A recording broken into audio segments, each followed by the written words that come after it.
दोनों तत्वों का, एक सत तत्व एक असत तत्व, इन दोनों का निबेड़ा कर दिया जाए, इसको कहते हैं दीक्षा।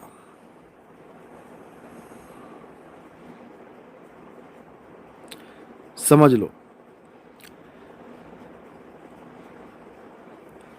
तो क्या होता है उसमें, जो देह तत्व है जिसके कारण सब जीव बने बैठे हैं, जीव यानी जो तुम्हें जीवित दिखाई दे रहे हैं, इस चरचरा सारी दुनिया में, चराचर सृष्टि में जो भी तुम्हें हिलते डुलते दिखाई दे रहे हैं, श्वास लेते दिखाई दे रहे हैं, या प्रजनन करते दिखाई दे रहे हैं, एक से दो, दो से चार होते दिखाई दे रहे हैं, या सुख दुख को महसूस करते हुए दिखाई दे रहे हैं, या एक स्थान से चल के दूसरे स्थान पर जाते दिखाई दे रहे हैं, ये सब जीव ही हैं।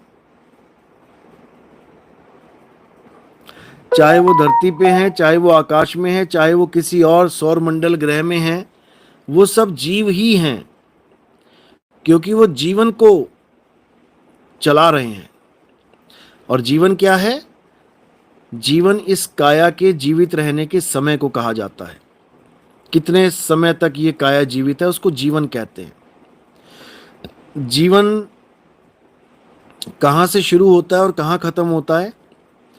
इस बॉडी में जब चेतना आती है, जीवन वहीं से शुरू होता है, और इस बॉडी से जब चेतना निकल जाती है तो वहां पे जीवन का अंत हो जाता है। याद रखो, जीवन का अंत हुआ है, जीव का नहीं, क्योंकि जीव के कारण ही वो जीवन है। समझ लो, अंत शरीर का हुआ है, क्योंकि शरीर जीवित दिखाई दे रहा था, अब जीवित नहीं दिखाई दे रहा, तो जीवन समाप्त, जिसको कहते हैं कि जीवन लीला समाप्त कर दी। तो जीवन काया के द्वारा प्रदर्शित होता है, जो कुछ समय अंतराल के लिए होता है, और जीव सदा सदा के लिए होता है। लेकिन 84 में फंसा होने के कारण ये सत्य नहीं है, जीव सत्य नहीं है, क्योंकि ये चल रहा है, ये चल अवस्था में रहता है, इसलिए ये सत्य नहीं है। जो सत्य है वो अचल अवस्था में है। अचल, वो चलता नहीं है। उस अचल को जानना ही इस मनुष्य जन्म का लक्ष्य है। आपको मानुष देह मिली है, क्यों मिली है? डॉलर कमाने के लिए, पाउंड कमाने के लिए, दिरहम कमाने के लिए? बिल्कुल नहीं। वो कमाना तो हमारे जीवन को एक सही तरीके से जीने के लिए जरूरी है। अच्छा खाओ, अच्छा पियो, अच्छा पहनो, लेकिन मकसद क्या है? मकसद है अपने अचल स्वरूप को प्राप्त करना। अपने अचल स्वरूप को, अचल जो हिल डुल नहीं सकता, कोई हिला नहीं सकता उसको, उस स्वरूप को प्राप्त करना। जैसे ही उस स्वरूप को प्राप्त करोगे तो तुम वही हो जाओगे। शालिनी गुप्ता, बिल्कुल सही, बिल्कुल सही। सूरत को आत्मा में कांस्टेंट कर लो, मिल गया परमात्मा। बस यही समझना है। जिसने ये समझ लिया उसने, समझ लो, सब कुछ समझ लिया, बचा ही कुछ नहीं। सूरत फंसी संसार में और तासे परी गई दूर, सूरत बांध स्थिर करो, आठों पहर हुजूर। और कुछ नहीं करना है, उसके अलावा सब बंधन है, सब नकली माल है, सब नकल। धीरेन पटेल, जो प्राप्त ही है उसे कैसे प्राप्त करना है स्वामी जी? बिल्कुल सही बात है, जो प्राप्त ही है लेकिन उसका आभास नहीं है ना। पंखे को करंट प्राप्त है तभी तो चल रहा है वो, लेकिन करंट का आभास ही नहीं है। तो उसको आभास यानी उसका अनुभव करना है। प्राप्त वो है, हिरण को कस्तूरी प्राप्त है, लेकिन सारी उम्र भटकता मर जाता है, अपनी ही चीज ढूंढता मर जाता है।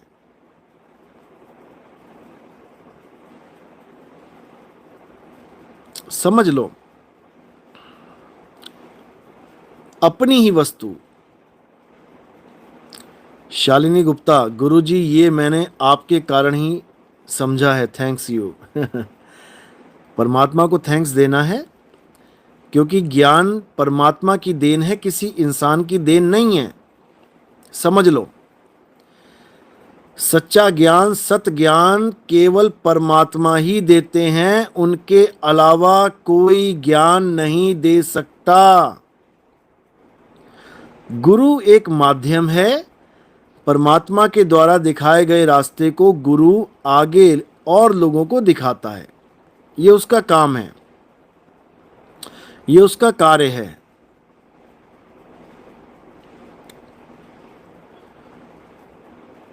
अब गुरु दो प्रकार के होते हैं।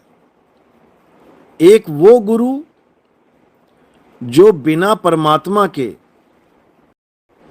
यानी जिस पर परमात्मा की दया नहीं हुई हो, और वो अपने ही स्वाध्याय से, अपने ही मनमुखी ज्ञान से, क्योंकि दो प्रकार का ज्ञान है, या गुरुमुखी या मनमुखी। या तो गुरु के द्वारा प्राप्त है, गुरु कौन? परमात्मा। या फिर मन के द्वारा प्राप्त है, मन कौन? जो तुम्हें लगता है कि मैं अपने आप गुरु बन गया, मुझे किसी की जरूरत नहीं है, वो मन ही है। मन शैतान बैठा है अंदर, कली काल बैठा है, वो नचा नचा के मारेगा ऐसे गुरुओं को। जैसे वो नर्मदा हर वाला गुरु है, उसको किसी ने पूछा, राहुल नाम का लड़का कोई पूछ रहा था लाइव में कि गुरुजी आपका गुरु कौन है? वो कहता है मुझे तो बहुत से गुरु किए मैंने, लेकिन जो मुझे चाहिए था वो उनके पास नहीं था, तो उन्होंने कहा भाई तू जा, जो तुझे चाहिए वो मेरे पास नहीं है। अब उन्होंने कहा तू जा, तो ये बाबा कहाँ चला गया? कहता है मैं काशी धाम गया, मैं पता नहीं अमरनाथ गया, मैं कहाँ कहाँ शक्तिपीठ गया। बताओ, अरे जो तुझे चाहिए था वो तुझे तेरे घट में मिलना था कि शक्तिपीठ में धक्के खाने थे तूने जाके? बताओ। गुरुओं ने कहा कि जो तुझे चाहिए वो हमारे पास नहीं है, तो ये महाराज शक्तिपीठ चला गया वहां पे माथा फोड़ने अपना। बताओ। अरे जो आत्मा तेरे पास है तू उसको ढूंढने शक्तिपीठ जा रहा है, तो तेरे जैसा बेवकूफ कोई इस दुनिया में नहीं है। बताओ। पता नहीं कौन कौन से नाम ले रहा है, मैं वहां शक्तिपीठ चला गया, मैं वहां शक्तिपीठ चला गया, मैं वहां घूमने चला गया। बता, आत्मा तेरे पास है और तू वहां जा रहा है छुआरे लेने। तो ऐसे लोग ये दुनिया को भरमाने के लिए निकले पड़े हैं। अब अपना कोई गुरु है नहीं, कहता फिर मैंने कोई गुरु धारण नहीं किया, मैं खुद ही गुरु बन गया। हे भगवान, क्या बताया जाए। गजब के लोग हैं, गजब के। तो ये महाराज जी आजकल सबका गुरु बनना चाहते हैं। जो खुद गुरु ना बना पाए, जिस पर परमात्मा की दया नहीं हुई, वो दूसरों पे दया करने चले हैं। तो ऐसे कई आएंगे, कई जाएंगे निकम्मे। निकम्मे इसलिए बोलता हूं क्योंकि निकम्मे का मतलब होता है नी मतलब किसी, नी मतलब नहीं, और कम्मे मतलब किसी काम का नहीं। यानी कुआं तो खुदा, बोर, कई बार ऐसा होता है लोग बोर करवाते हैं, जमीन में बोर करवा लिया, 100 फुट का बोर करवा लिया, लेकिन पानी नहीं निकला। तो ये है तो गुरु, लेकिन ज्ञान नहीं है। कुआं तो खुद गया, लेकिन पानी नहीं है, अब करे तो करे क्या। तो बात ये है। तो ये लोग मनमुखी गुरु होते हैं, परमात्मा तो मिला नहीं, ना कोई सच्चा गुरु मिला रास्ता बताने वाला। जो मिले सो अधूरे, जो खुद ही कहते जा यार तेरे पास तो, तुझे जो चाहिए हमारे पास है ही नहीं, बताओ। उससे पूछ तो लेते तुझे चाहिए क्या, बताओ। धक्के खाने चला गया वहां पे फ्री का लंगर पाड़ने। तो ऐसे बाबा लोग यही काम करते हैं। ये जाते हैं मंदिरों में, वहां पे फ्री का लंगर चल रहा होता है, कपड़े पहन लेते हैं फटे पुराने, भीख में पैसे भी मिल जाते हैं, क्योंकि खाने कमाने तक सीमित होती है इनकी बुद्धि, इससे ज्यादा नहीं होती है। तो जो असली चीज होती है वो परमात्मा स्वयं देते हैं, ये उसकी पहचान है। मोहम्मद साहब आए, परमात्मा ने स्वयं दिया उनको। बाबा नानक आए, परमात्मा ने स्वयं ज्ञान दिया उनको। मदन साहिब आए, परमात्मा ने स्वयं ज्ञान दिया उनको। गरीबदास जी महाराज जी आए, भीखा जी आए, दादू जी आए, पलटू जी आए, नाबा जी आए, परमात्मा ने स्वयं ज्ञान दिया उनको। मुक्ताबाई आई, नामदेव जी आए, बहुत से संत आए, परमात्मा ने स्वयं ज्ञान दिया उनको। उन्होंने ये नहीं बोला कि हमारा कोई गुरु नहीं है, वो डंके की चोट पे बोले कि हमारा गुरु है, डंके की चोट पे। तो ये निगुरे खुद तो जाएंगे 84 में धक्के खाने, और 2 4 5 लोगों को भरमा के उनको भी साथ में ले जाएंगे। खुद बनेंगे शेर और चेले बनेंगे बकरे। तो शेर बकरा खाएगा, हिरण खाएगा, तभी तो जीवित रहेगा। ऐसे ही यहाँ पे अपने जीवन का जुगाड़ बना रखा है चेलों के द्वारा।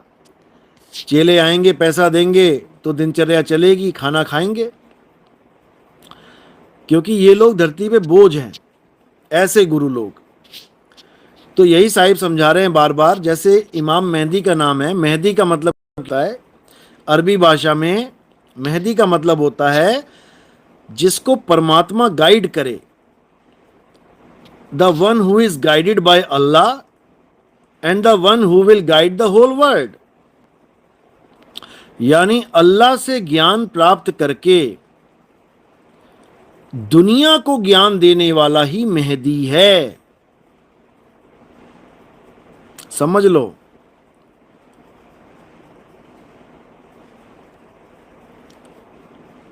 ये परिभाषा है मेहदी की। उसका नाम मेहदी नहीं होगा, उसका ये गुण होगा कि वो परमात्मा से डायरेक्ट अनुभव प्राप्त करेगा।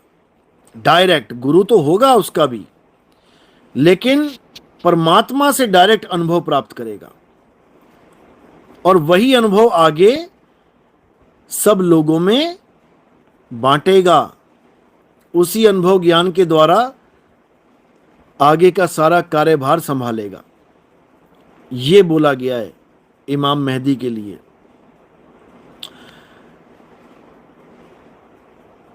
यही नानक साहब कह रहे हैं, सतगुरु वेख्या दीक्षा लीनी। वो कह रहे हैं मेरा गुरु है, मैंने दीक्षा ली है। ऐसा कोई ना समझे कि दीक्षा नहीं ली है।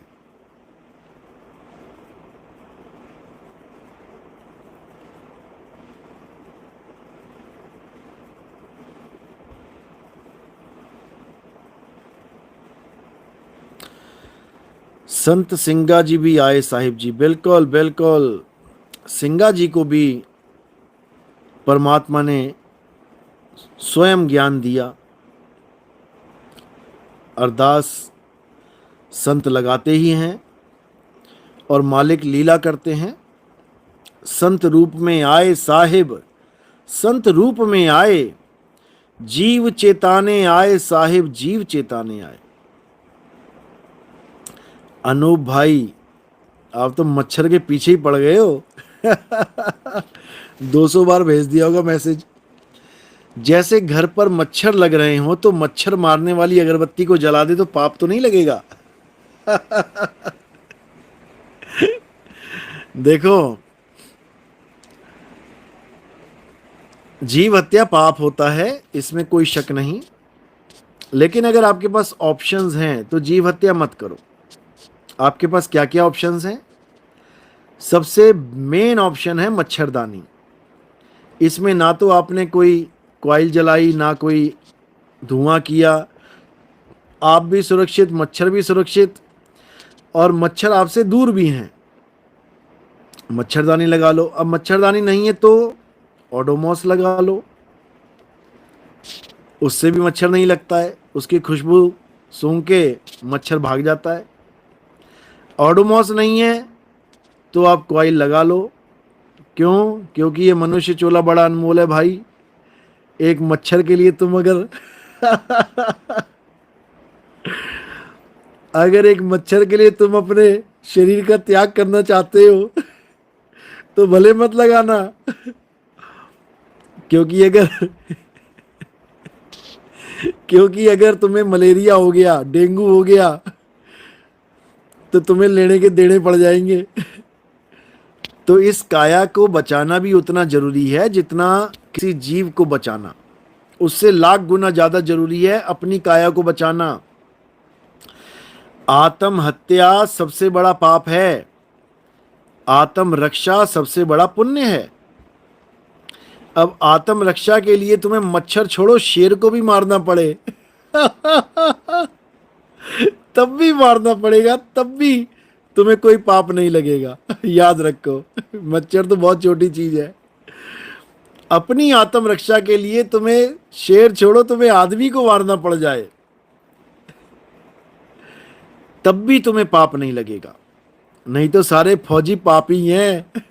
रोज पता नहीं कितने लोग मार देते हैं ये लोग, समझ लो। संदीप सिंह, जम्मू, साहिब बंदगी सतनाम।